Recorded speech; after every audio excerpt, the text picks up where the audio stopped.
Welcome to Real Estate Investing Abundance, the show for busy, fulfilled professionals like you to learn how to develop financial independence built on solid, passive real estate investments. Now, here is your host, Dr. Alan Lomax.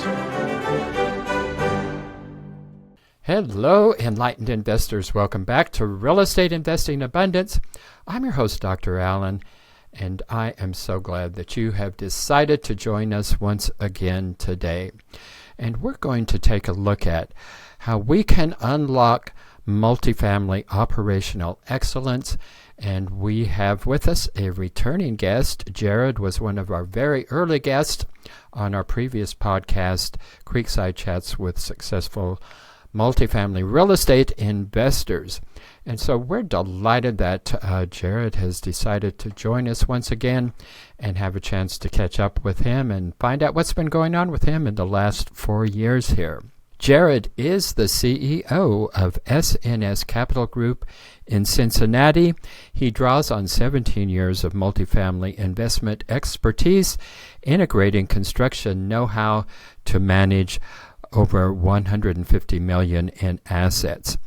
He's a renowned speaker and advocate for humble beginnings, and Jered prioritizes family and community. So welcome, Jered. We're so pleased you are back with us today.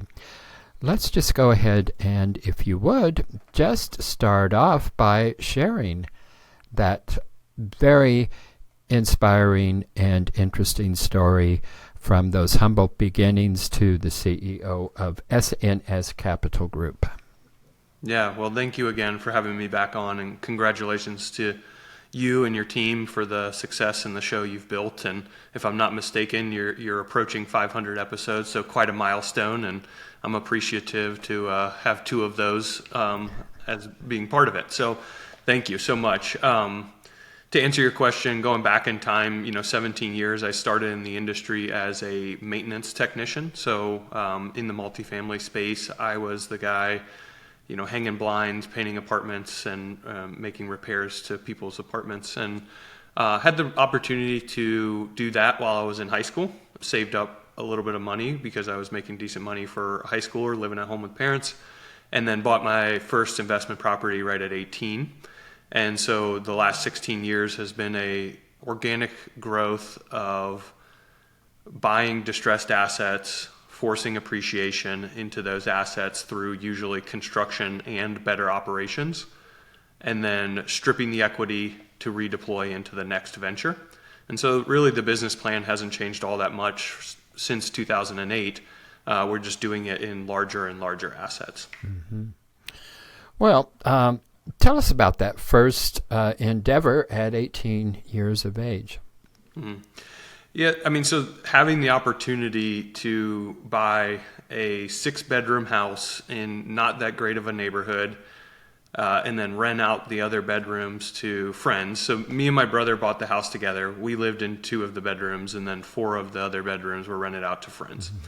So a term that's become prevalent in our industry is house hack, right? Mm-hmm. So that's what we did. And the privilege to be able to do that came by working a lot while I was in school. And so my senior year of high school, we had a program where I could work full time. So I was working 40 hours a week being a maintenance tech with very low living expenses because I lived at home with parents. But then I also had very supportive parents that were supportive of me and my brother to encourage us to go out and make this investment. And really there wasn't a ton of sophistication behind it. We wanted a big house with a big garage because we knew we wanted to run a construction company where we were doing renovations on other people's homes. So we were looking for a big garage, and that was basically the only buying criteria at the time. And so we did that, and but it showed us what rental real estate could do. Mm-hmm. And from there, we grew on those experiences and went through and still are in the school of hard knocks by learning through experiences and growing our portfolio. And as you mentioned, now we fast forward to today, we're at about 1,300 units in Cincinnati, Ohio, mostly made up of mid to large apartment communities.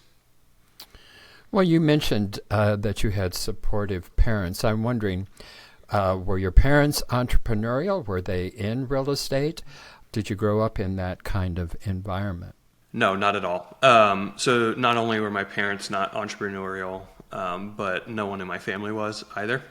And so I was very fortunate. My mom was a stay-at-home mom, supported me and my brother growing up. My dad was a accountant at a company for 20 plus, maybe 30 years, where he just kind of worked in that role and took the corporate path, but just was focused on family, being a dad, being supportive, and not advancing that career. So just nothing there that blazed a trail for us. But what they did was they always said, whatever interests you, we'll back you in. And so me and my brother were both really not good academic students. They were very happy to see that we made it through high school. And so I guess another way to rephrase that is, we were never really on the corporate path because we never fit into the academic system, which I believe is kind of designed for that, right?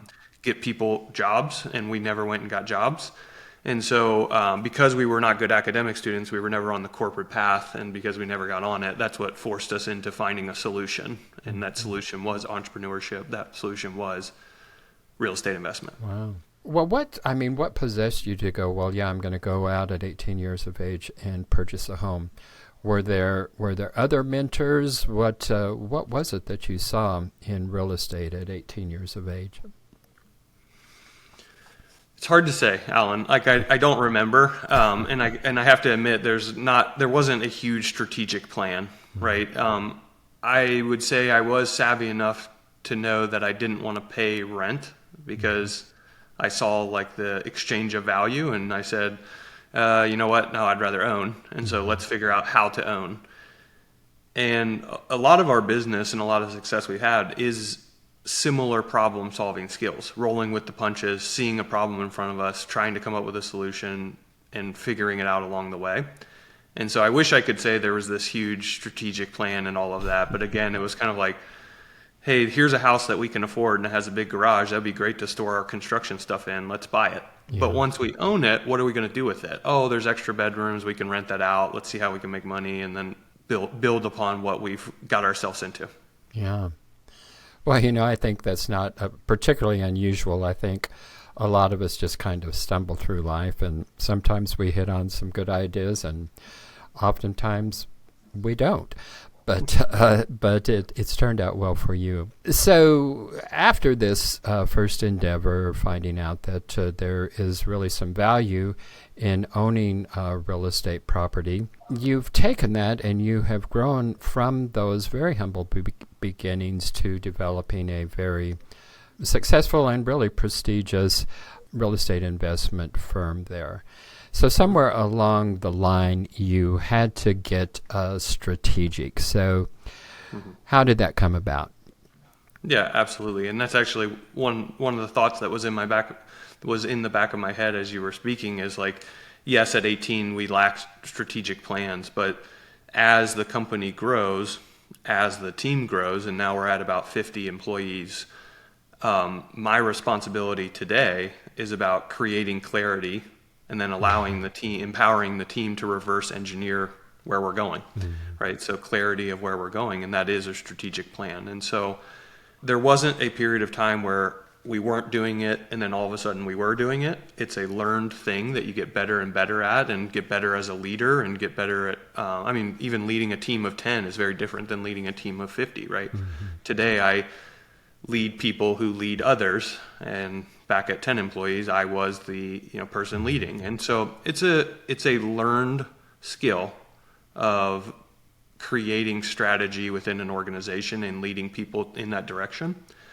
And over the years, we've just gotten better and better at it. I think what has aided us in this, and might be a nugget for your listeners, is we have stayed very consistent.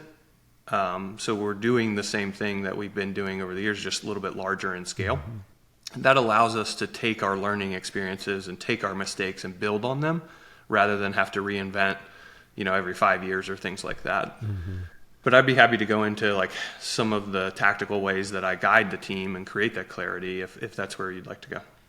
Well, before actually going there, I'd like for you to share with us a little bit more about really actually moving from that place of where there really was no strategy to really establishing a strategy. I'm sure some of that was from just hard knocks and learning on the job, but I suspect there were other things going into that as well. So take us through that journey. Yeah, I think what we learned, and may be applicable to any entrepreneur, whether it's real estate or other, is you have to understand your core competency. And so at a young age, we were figuring out what we were really good at. And so, we had a skill set in the trades. We were great at delayed gratification and living well below our means to reinvest. And overall operations, right? Mm-hmm. Operations of the rental property. So we could have said, oh, we're great at construction, let's flip houses. But that didn't create the streams of income or utilize our skill set in delayed gratification. What aligned in our strategy aligned with what we were good at. And so I think as a listener of this podcast, you can say, what is my core competency? What am I very good at? And how can I use that to build a strategy around so that I can excel in my business? So over the first few years, we were figuring out, wow, we are really good at this, or we are good at that, or that is not our thing, let's stay away from that. Mm-hmm. And as you hone that in and you realize this is where I have a competitive advantage, you can start to build in structure around it and say, we're going to do this again. How can we do it better? And so I think that's what I meant by the school of hard knocks and just learning by experience is you start to figure those things out over time. Mm-hmm. Well, coming to know what we are good at and really understanding our core competencies is a skill in and of itself. And a lot of young people struggle with that. What do you attribute to the fact that you and your brother were able to actually identify that? You had supportive parents. I'm sure that was part of that process. What else was going into that? So supportive parents and upbringing, I think, has a lot to do with it, because I would say it's a mindset thing, right? Like not afraid to fail, very open to trying things that easily could fail to figure out if it was something we're good at or something we're not. I think also the fact that we grew up in a system where we didn't fit the mold well, just we were used to failing, right? Like we failed a lot in school and we failed a lot at the things that other people were good at. And so I would attribute it really most to our upbringing, right? And how we framed failure. So how I would translate, I don't think I knew these words then, but how I would translate it today is like we were very good at understanding making asymmetric bets in our business. So the downside was always less than the upside.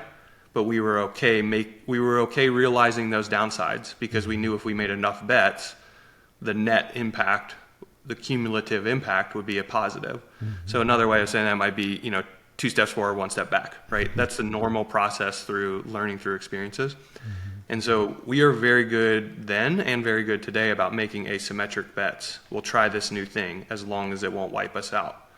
Oh, this is what we learned. How can we improve from it? Mm-hmm.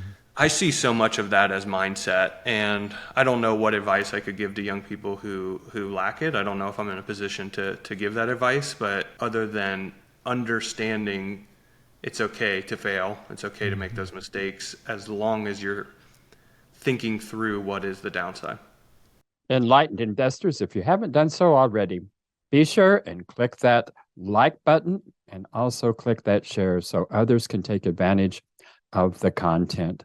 And finally, be sure to subscribe so you don't miss a single one of our upcoming episodes. Well, good advice there, and could be helpful to a lot of young people trying to find their way in life here. Well, you had mentioned that you would be willing to share with us some of the strategies that you currently employ. So let's go into that. Okay. Strategies for creating clarity amongst our team to guide them? Yeah. Okay. So one of the things I would say that was a lot of work, but has paid tremendous dividends for that work is, I would say 5 years ago, I read a book called Vivid Vision. Right. It's about the book's overall message is to cast a vision for your organization by writing 3 to 5 pages of what your business will look like, feel like, act like 3 years into the future. So rather than just a couple sentence mission statement, you're going to get pretty specific. So what I did was I actually started that, and it grew into me drafting an entire magazine that's a business review of our company, SNS, 3 years into the future.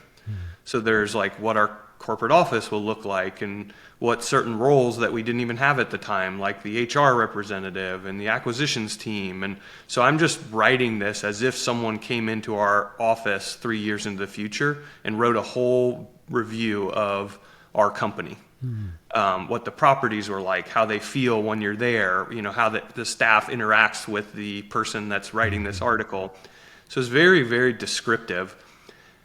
I added images that helped create that picture in their mind of like what I saw, right? I outlined specific metrics and things that I would hope to have accomplished, like what is the average rental rate and how quickly we do resident requested work orders and specific things.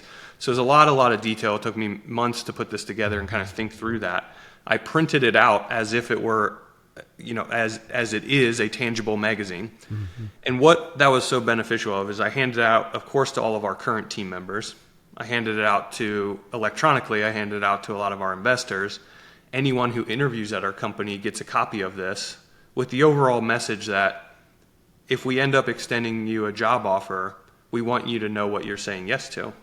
This is where we're going. Would you like to join us?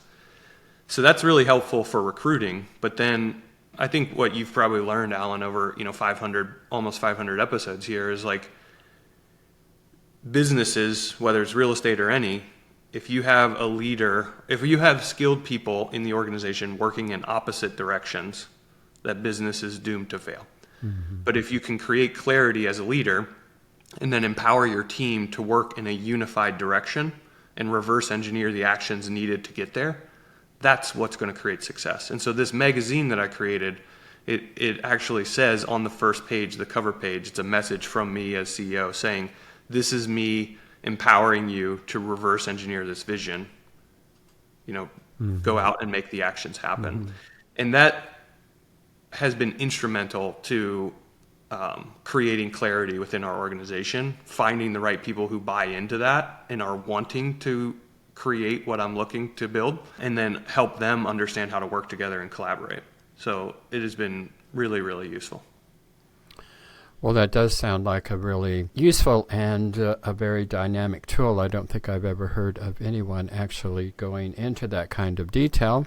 A lot of people talk about vision boards, but I have never heard of anybody really diving into the details of a vision. Most all the information I read and understand about vision is we've got to narrow that vision down to one little sentence, and that one little sentence is supposed to guide us into the future there. So interesting concept there, and I can see how very useful that can be for leading the company into the future, but also it's not just about the future, it's actually about giving clarity to the operations in the here and now as well. So I like that. I'm going to have to start incorporating that myself.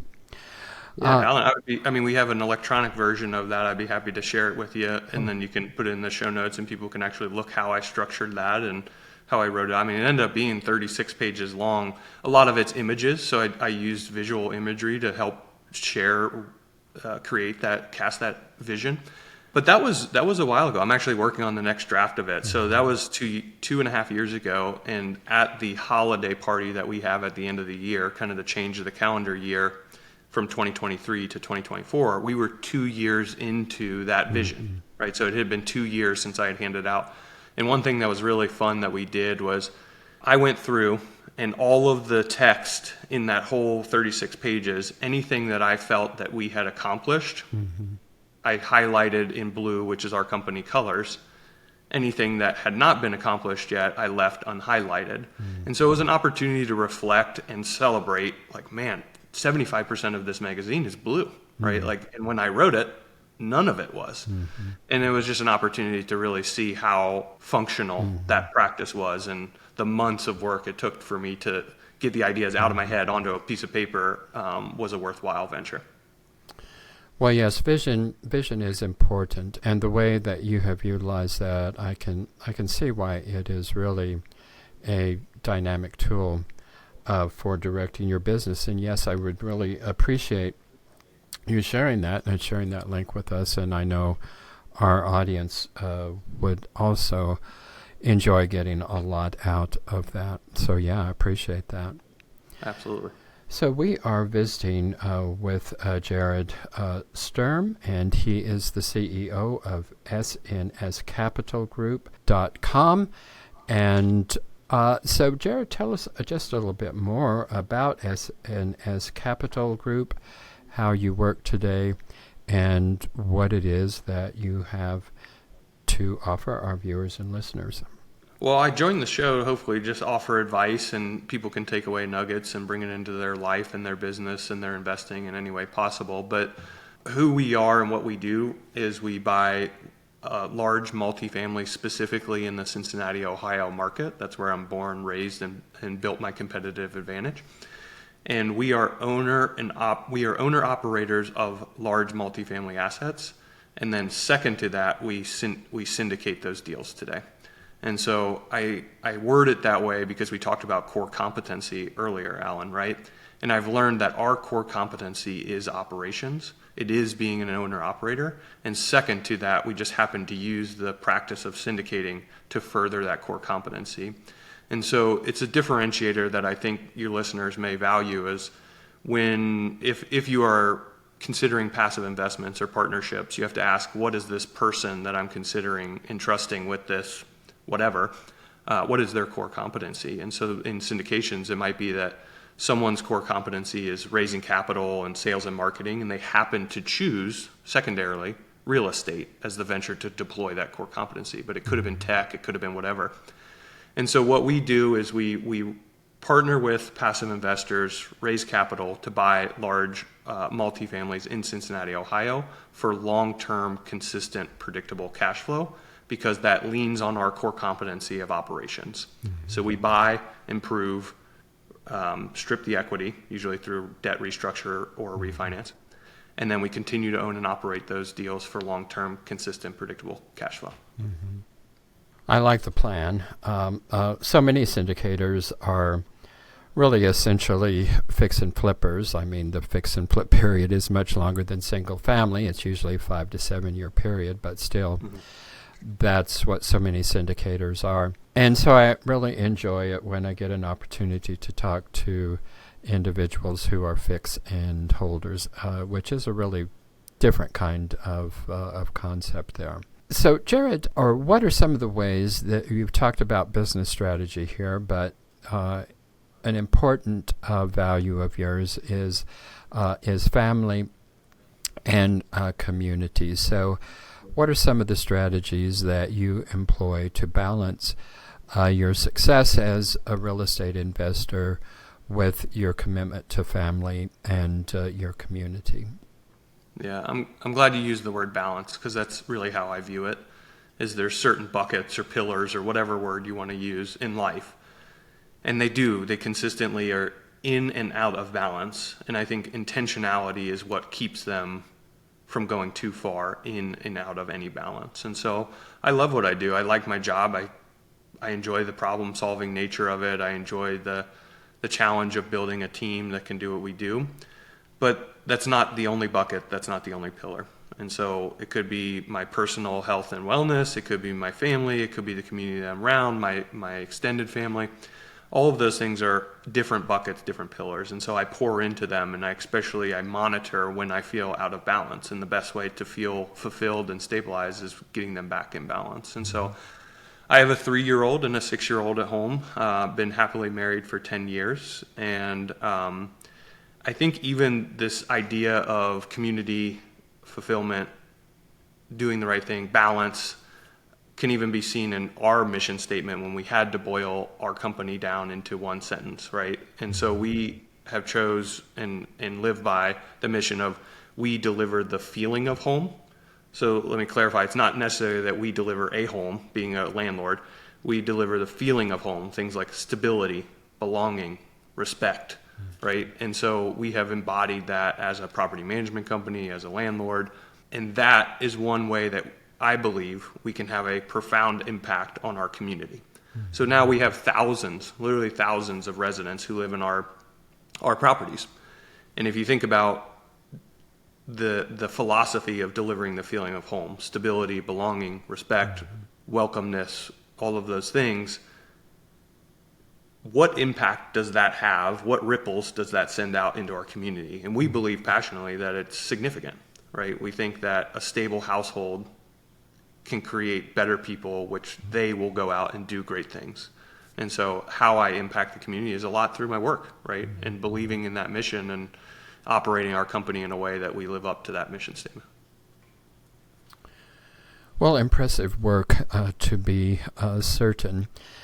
So, Jered, what are some last key insights that you can share with us that you have gained from your experience over the last 17 years in the real estate investment sector?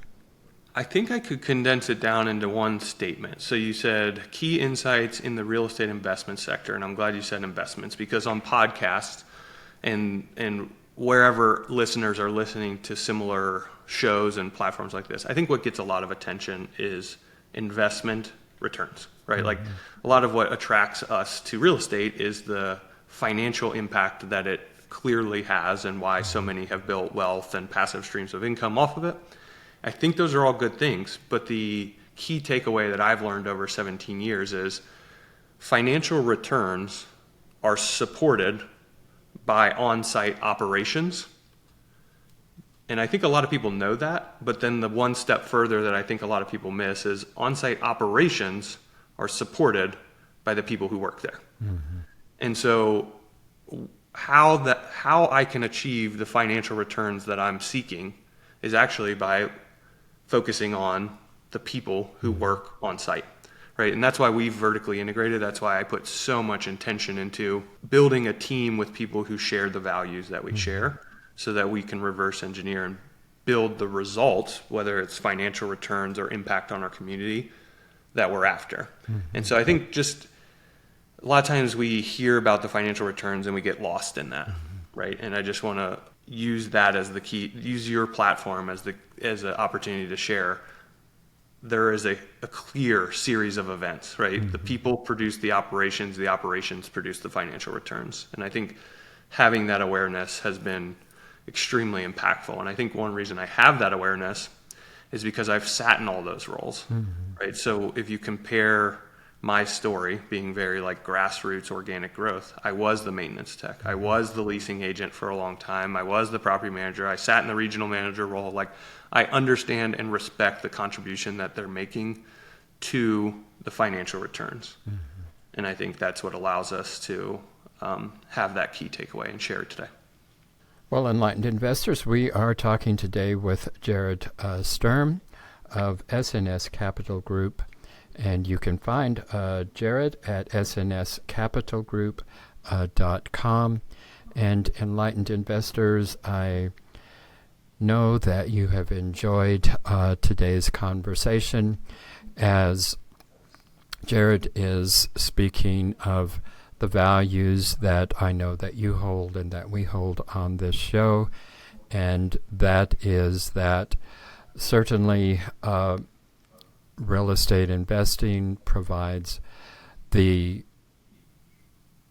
returns that we're looking for through various multiple streams of income, but it doesn't end there. As you all well know, that is just a means of providing us the time freedom and the financial freedom that we need to make galactic impacts on humanity and the planet that we live on.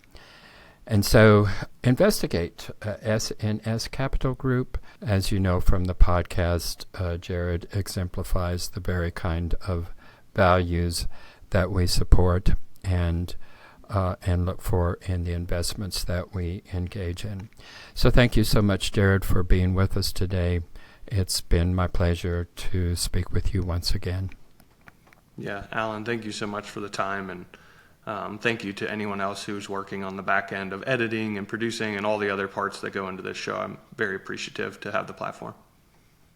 Enlightened investors, wait, don't go just yet. I just want to remind you about our recently launched webinar that you will not want to miss. If you're at all curious and would like to learn more about how real estate investing can diversify your investment portfolio, alleviate the anxiety associated with Wall Street swings, leverage your 401ks and IRAs to substantially increase the return on your investment, and do all of this with turnkey, hands-off passive real estate investments, then you'll want to immediately go to stevetalker.com/webinar. In the webinar, we'll also address the common dubious investment schemes that you want to avoid. To access the webinar, go to stevetalker.com/webinar.